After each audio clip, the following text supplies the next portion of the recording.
শুভ সকাল বন্ধুরা, সকালে রান্নাবাড়ি নিয়ে চলে আসলাম। এখানে হবে চিকেনটা সব রকম মশলা দিয়ে মিক্স করা হচ্ছে।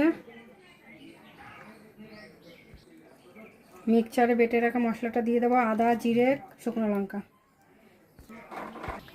তেল গরম বসিয়ে দিয়েছি, ফোড়নে দিয়ে দেবো গরম মশলা, জিরে, তেজপাতা, শুকনো লঙ্কা। এটা ভাজা হয়ে গেছে, এখন মেখে রাখা চিকেনটা দিয়ে দেবো।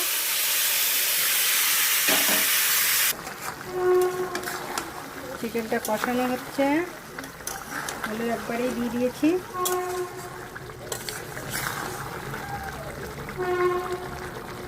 চিকেনটা কষানো হয়ে গেছে, এখন গরম জল দিয়ে দেবো।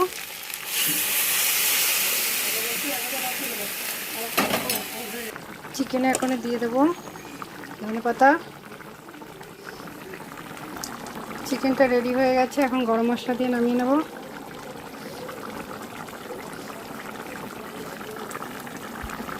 চিকেনটা নামিয়ে নিয়েছি।